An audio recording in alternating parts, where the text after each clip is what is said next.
T'es un perdant, Skeletor. Tu verras qui est le perdant. Les maîtres de l'univers, pourtant faciles à adapter au cinéma, sont bloqués dans l'enfer du développement depuis des années. Les scénarios réécrits, réalisateurs changés, sorties annoncées puis annulées. Pourquoi est-il si difficile d'obtenir une vraie adaptation? Eh bien, un facteur majeur est tout simplement le fait que la franchise est coincée dans un cycle de relance raté.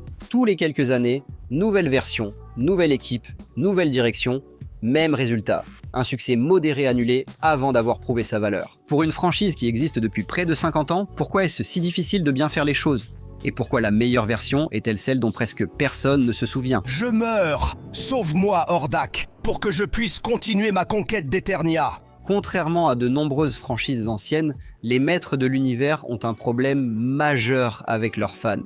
Ils veulent retrouver le monde de leur enfance. La plupart des franchises font face à des groupes de fans rivaux qui veulent des directions différentes pour la franchise. Mais l'une des versions les plus extrêmes de ce phénomène se manifeste dans la communauté des fans de Musclor. Il existe plusieurs versions du personnage et le concept central devait être axé sur la réinvention. Mais en raison du succès colossal de la série originale et d'une base de fans qui a une addiction à la nostalgie digne d'une arme de destruction massive, Mattel a eu du mal à faire de n'importe quelle version après l'incarnation initialement populaire, un succès mondial. Ce problème est-il fondamentalement lié au concept même de la franchise, ou est-ce simplement Mattel qui choisit les mauvaises personnes pour diriger de nouvelles versions, censées être rajeunies, des personnages que tout le monde aime? Eh bien, pour comprendre ce problème plus en profondeur, nous devons revenir à la source. Inspirée à l'origine par un projet de licence Conan le Barbare, cette future franchise milliardaire a débuté très modestement. Et quand je dis modeste, je veux dire que le créateur Roger Sweet a littéralement fabriqué des prototypes personnalisés en collant des morceaux de plastique sur des figurines Big Jim jetées. Un vrai visionnaire. La légende dit que l'idée initiale était de relancer la gamme à chaque saison, changeant de genre. Les 3 premiers jouets étaient un barbare, un soldat moderne et un homme avec une tourelle de char en guise de tête.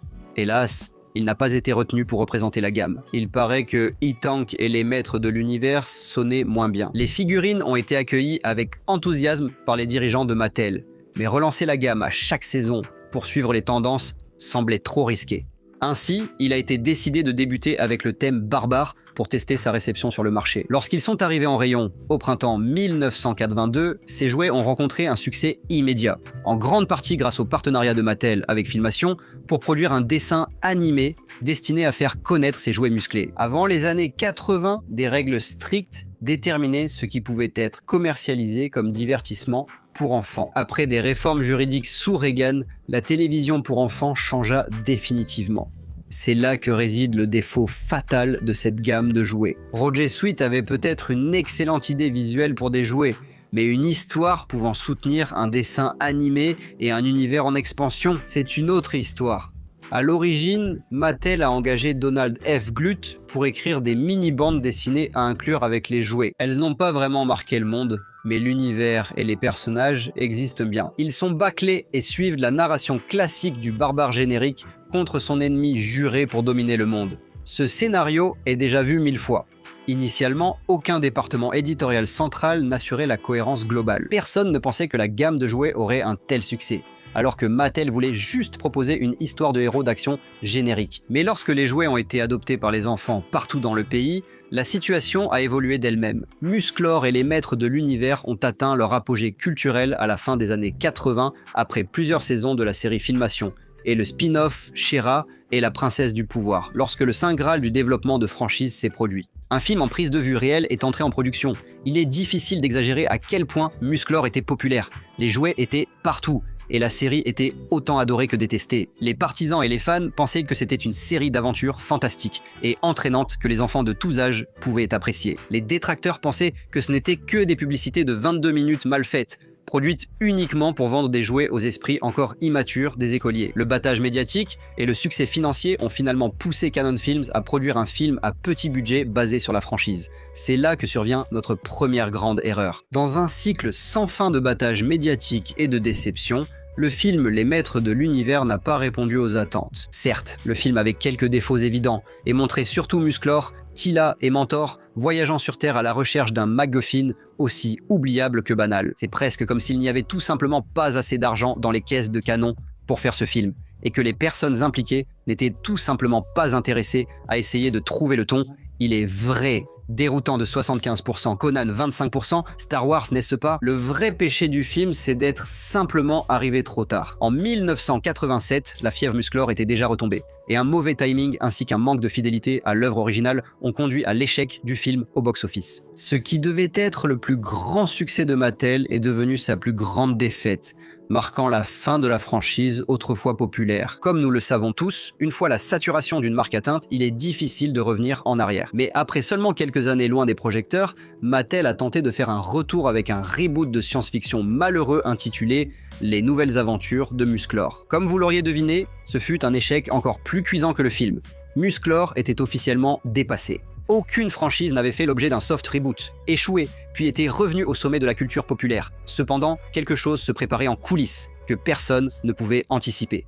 La nostalgie. Intitulée de façon déroutante Musclor et les maîtres de l'univers, cette nouvelle série a été diffusée par Cartoon Network et a adopté une approche plus mature et stylisée de la version classique de la franchise. Ou du moins, c'est ainsi qu'elle se présentait. Inspirée des nouveaux jouets conçus par l'équipe très appréciée des fans, les 4 Cavaliers, la série a débuté sur Toonami en août 2002. À bien des égards, c'est exactement ce que les fans demandaient. L'écriture était plus mature, la violence plus intense, et les personnages ont évolué au-delà de leur présentation superficielle et comique des versions précédentes. Mattel et Cartoon Network savaient parfaitement ce qu'ils détenaient. Une version unique d'une franchise ayant réussi l'impossible. Relancer une licence pour enfants adorée depuis des décennies et la rendre pertinente. Les jouets se vendaient, les fans étaient insatisfaits, ce qui signifiait qu'il fallait aller encore plus loin. Poussez-vous les garçons. Un changement est en cours. À ce moment-là, Musclor était presque considéré comme mort. Le nouvel animé visait simplement à développer et faire évoluer la franchise au-delà de l'imaginable. En cas d'échec, la franchise Musclor pourrait disparaître. Cette série visait à recontextualiser les personnages emblématiques des années 80, comme Skeletor, Musclor et d'autres figures amusantes. Soyons honnêtes. Pour le monde extérieur, ces 2 personnages incarnaient en la franchise. La nouvelle série semblait affirmer « Il y a du potentiel ici, laissez-nous le développer ». Prenons par exemple l'épisode 35, diffusé le 13 décembre 2003, intitulé « Le pouvoir de Grayskull ». Cet épisode est jugé non seulement comme le meilleur de la série, mais aussi comme le meilleur épisode de tous les projets des maîtres de l'univers jamais réalisés. Pourquoi cela, me demanderez-vous ? La franchise Musclor n'a jamais vraiment été reconnue pour la profondeur ou le développement de ses personnages. Elle explore surtout un concept précis, le pouvoir. C'est un fantasme de puissance à un niveau presque caricatural. Et cet épisode tente d'interroger ces idées à un niveau plus profond, à la fois sur le plan thématique et du point de vue de la continuité. Écrit par Dean Stefan et réalisé par Gary Harley, l'épisode sert d'histoire d'origine pour l'ancêtre lointain de Musclor, le roi Grayskull. L'histoire en question sert également de clé de voûte pour l'univers dans son ensemble. Vous voyez, les années 2000 étaient une époque différente. La plupart des dessins animés pour enfants de cette époque évitèrent les intrigues politiques, les dynamiques de pouvoir complexes ou un univers narratif dense. Mais cet épisode contient ces 3 éléments à parts égales. Dans l'épisode, nous voyons l'ancêtre lointain du prince Adam, le roi Grayskull, se préparer à une bataille contre l'un des 2 clans ennemis en guerre, les Hommes Serpents et la Horde. Ils sont actuellement plongés dans leur propre guerre, et celui qui l'emportera devra affronter Grayskull et ses camarades pour le contrôle d'Eternia. Pour lutter contre ses ennemis, Grayskull cherche le grand pouvoir, une source mystique qui pourrait être sa seule chance de devenir assez puissant pour les arrêter. Au cas où vous ne l'auriez pas compris, il s'agit d'un épisode en flashback, pas seulement d'une séquence de flashback dans un autre épisode, ce qui le rend plus mature et excitant. Maintenant, en plus de quelques séquences d'action impressionnantes et d'une véritable explication sur l'origine du grand pouvoir, l'épisode met également en avant le méchant principal de la série, She-Ra, princesse du pouvoir, Hordak, dans toute sa splendeur. Cela peut paraître évident, mais en 2002, la création de franchises et les caméos n'étaient pas comme aujourd'hui. Un épisode flashback montrant Hordak combattant des adversaires et se révélant bien plus impressionnant que prévu était vraiment marquant. La manière dont ils le mettent en avant dans l'épisode est fantastique. L'intrigue principale de la saison oppose Musclor au roi Hiss et aux Hommes Serpents. Alors, quand on découvre que Hordak a non seulement vaincu Grayskull, mais aussi les Hommes Serpents dans le passé, cela le présente immédiatement comme une menace encore plus impressionnante. La façon dont Stefan et Harley traitent Hordak vous dit tout ce que vous devez savoir sur la série. Ils le rendent physiquement imposant, sorcier hors pair, et construisent la narration pour montrer qu'il est un adversaire imbattable. Pour rendre les choses encore plus captivantes, Après que Grayskull se soit sacrifié pour pousser Hordak et son armée dans un portail, on ne le revoit plus jusqu'au dernier épisode de la saison. Il apparaît dans un cliffhanger préparant une 3e saison où Hordak aurait contrôlé l'esprit de Skeletor et pris le pouvoir sur Eternia. Mais tragiquement, la série a été annulée après 2 saisons. Malgré sa durée écourtée, cette version de la série est considérée par les fans de la franchise comme un moment fort. Elle a fait évoluer les personnages et développer l'univers des maîtres, en l'emmenant dans des directions inédites. Cet épisode rend le cliffhanger de fin de saison encore plus frustrant, car il rappelle sans cesse ce que la série aurait pu devenir. Finalement, cette version a été retirée de l'antenne à cause du facteur clé des adaptations des maîtres de l'univers. Les ventes de jouets. Les figurines des hommes serpents se sont moins bien vendues que la première vague. Dommage, car elles étaient superbes. La série de 2002 était la 4e version de la franchise des maîtres de l'univers, et il y a eu depuis 4 autres itérations.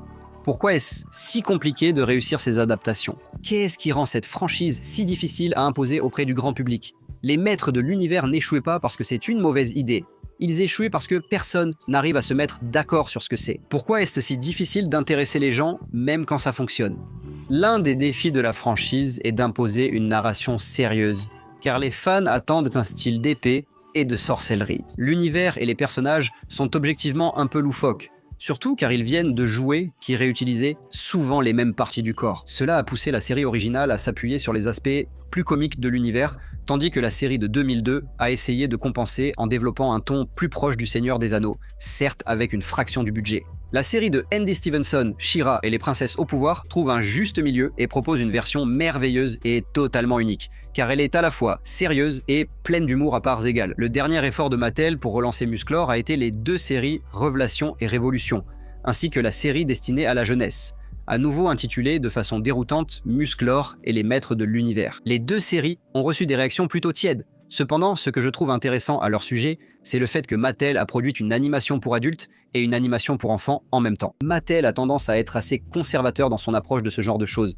et ce qui ressemble à une tentative de faire quelque chose d'original est en réalité une manière d'essayer de satisfaire une base de fans plus âgée, très vocale sur internet. Même lorsqu'ils essaient d'éviter ce schéma négatif dans lequel ils sont, ils tombent en plein dedans. Il y a eu beaucoup de réactions négatives de la part d'une certaine partie des fans de Maîtres de l'Univers lorsque She-Ra a été approuvée, et ils ont rendu la vie de la créatrice infernale pendant quelques années. Donc, afin de minimiser cela, Mattel a choisi d'essayer de séduire ses fans en leur proposant une série plus mature, tout en créant une série en images de synthèse destinée à présenter les personnages à une nouvelle génération de fans.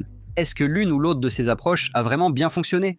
Pas vraiment. Seul le temps dira comment le nouveau film en prise de vue réel sera reçu par les fans, puisqu'il semble s'inspirer surtout de la série Filmation. Il existe certains inconvénients, mais aussi des avantages clairs. Le ton rappelle également la série de 2002, ce qui pourrait réunir le meilleur des 2 mondes. Nous devrons regarder pour le savoir. La seule chose certaine concernant l'histoire actuelle, c'est que, quelle que soit votre incarnation préférée des maîtres, il y en aura une nouvelle produite dans les années à venir. La question est, verra-t-on du déjà vu ou du neuf? C'est tout pour cet épisode. Qu'en pensez-vous? Pourquoi Musclor est-il si difficile à réussir? Donnez votre avis en commentaire. Comme toujours, merci d'aimer, commenter et vous abonner pour plus de vidéos similaires.